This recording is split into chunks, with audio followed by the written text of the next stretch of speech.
किसान भाइयों नमस्कार।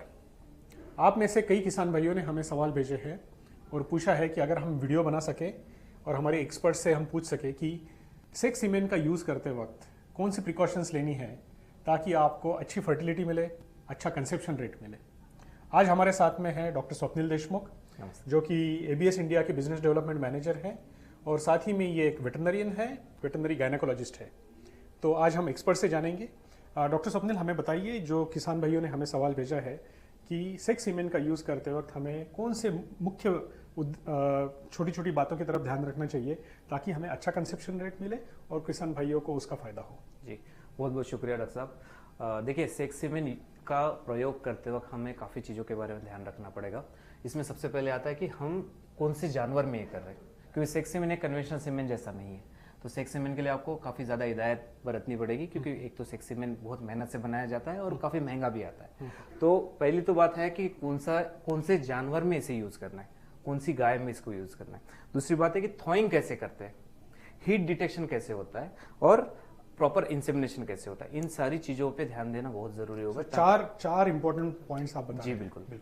तो जब हम बात करते हैं कि कौन से जानवर में इसे यूज़ करना है, तो हम हमेशा रिकमेंड करते हैं कि पहले तो आप इसको हीफर में यूज़ करो, या तो पहले, दूसरे या मैक्सिमम तीसरे लैक्टेशन वाले गाय में इसको यूज़ कर सकते हैं। बेथ कहते हैं जी, जो पहला, दूसरा या तीसरा बेथ होता है उसमें यूज़ कर सकते हैं। उससे ज़्यादा अगर होगा तो उसमें हम रिकमेंड नहीं करते सेक्स सीमेन यूज़ करने के लिए। जब बात हम हीफर की करते हैं तो हीफर में ऐसा होता है कि उसके उम्र के अलावा, मतलब उम्र पे ध्यान ना देते हुए, हम लोग बोलते हैं कि वजन कितना है उसका। तो अगर ये एचएफ है या जर्सी है या इस तरीके कोई भी प्योर ब्रीड है या फिर बफेलो भी है, मतलब किसानों ने ध्यान नहीं देना है कि भाई 2 साल के बाद में लगाएंगे। नहीं, उसके वजन की तरफ ध्यान देना है। जितना ज्यादा वजन, जितना जल्दी, तो कम से कम 250 से 300 किलो उसका वजन होना चाहिए। इससे ये पता चलता है कि जो हीफर है उसकी ग्रोथ अच्छी हुई है, उसका पूरा शरीर अच्छे से बना हुआ है, वो अभी तैयार है। तो इस केस में क्या करते हैं, जब हीफर पहली बार मतलब हीट पे आती है तो हम ये रिकमेंड करते हैं कि उसके पहले 2 हीट छोड़ दिए जाए और तीसरे हीट में उसका इंसेमिनेशन किया जाए, राइट। फिर बाद में अब बात आती है कि फर्स्ट, सेकंड, थर्ड लैक्टेशन। तो इसमें भी हमें देखना चाहिए कि उसमें किसी भी जानवर में निगेटिव एनर्जी बैलेंस, मतलब वो शरीर से कमजोर ना हो, उसका न्यूट्रिशन अच्छा हो, उसका खान पान अच्छा होना चाहिए, उसमें कोई किसी तरीके के डिसीज नहीं होने चाहिए, जैसे रिटेंशन ऑफ प्लासेंटा हो गया, मेट्राइटिस हो गया, एंडोमेट्राइटिस हुआ, या फिर आपको एनिमल रिपीट ब्रीडर का इश्यू है। तो ऐसी किसी भी प्रकार की अगर हिस्ट्री है तो ऐसे किसी भी जानवर को आपने सेक्स सीमेन नहीं लगाना है, क्योंकि इसमें इनफर्टिलिटी के इश्यू हो सकते हैं और आपका नुकसान होने के काफी ज्यादा चांस है। अब बात आती है कि हीट डिटेक्ट कैसे करना।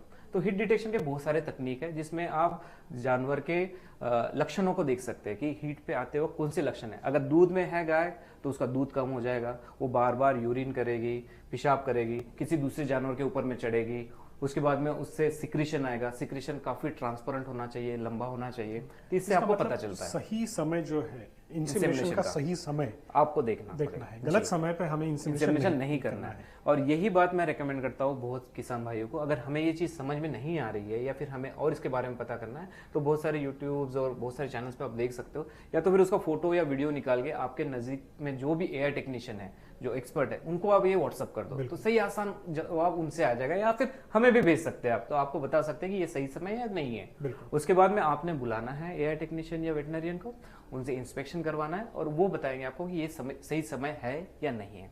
अच्छा, ये बात आ गई कि अब सही समय है इंसेमिनेशन का, तो बात आती है थॉइंग के ऊपर में। तो सेक्स सीमेन का थॉइंग कैसे करना है, ये बहुत महत्वपूर्ण है, क्योंकि फ्रोजन सीमेन स्ट्रॉ -196 डिग्री सेंटीग्रेड में लिक्विड नाइट्रोजन में फ्रीज की जाती है। अब वो स्पर्म को हमें एक्टिवेट करना है, सही मोटिलिटी में लेकर आना है। और जब हम सही बोलते हैं तो उसको प्रोग्रेसिव मोटाइल ऐसा कहा जाता है। और जब प्रोग्रेसिव मोटिलिटी आपको अगर चाहिए होती है, वो एक कंसेप्शन में कन्वर्ट होगी, तो आपको 37 डिग्री के पानी में 45 सेकंड तक उसको थॉ करना है। अब 37 डिग्री का पानी कैसे पता चलेगा, तो आपको 2-3 टाइप के आप थर्मामीटर यूज कर सकते हैं, बट हम जो रिकमेंड करते हैं थॉइंग मॉनिटर।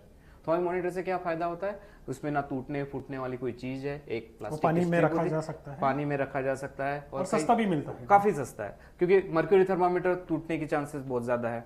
उसके बाद में आप अगर डिजिटल थर्मामीटर यूज करते हो तो उसके अंदर में वो पानी से खराब होने के चांसेस। थॉइंग मॉनिटर एक बेहतरीन उपाय है जिससे आप 37 डिग्री का पानी देख सकते हो। अब एक बार सही से थॉइंग हो गई, 45 सेकंड आपने कर लिया, उसके बाद में उसमें से निकालना है बाहर, सही से पोंछना है और 5 मिनट के अंदर में गन लोड करके इंसेमिनेशन करना है। अब बात करते हैं इंसेमिनेशन। तो इंसेमिनेशन बहुत, ये तो मैं कहूँगा कि हमारे एआई टेक्नीशियन भाई के लिए और हमारे जितने भी वेटनरी डॉक्टर उनके लिए, जब भी सेक्स सीमेन का इंसेमिनेशन होता है, ये सेक्स सीमेन का इंसेमिनेशन मिड सर्विस में किया जाता है, ना कि हॉर्न में, ना कि सर्विस के बाहर में, ये मिड सर्विस में होता है। इसी से आपको एक बेहतरीन कंसेप्शन रेट मिलने के चांसेस काफी बढ़ जाते हैं। बिल्कुल। तो मेरे ख्याल से ये जो 4-5 मुद्दे आपने बताया है, इससे हमारे किसान भाइयों को बहुत फायदा होगा। तो किसान भाइयों, मैं आपको दरखास्त करता हूँ कि अगर आपके ऐसे ही कुछ सवाल है, आप हमें भेजिए और इसी तरह से हम डॉक्टर साहब से उसके बारे में जानकारी लेंगे और वो आप तक पहुँचाएंगे। तो डॉक्टर साहब, हमारे साथ जुड़ने के लिए धन्यवाद। बहुत बहुत शुक्रिया, बहुत बहुत शुक्रिया।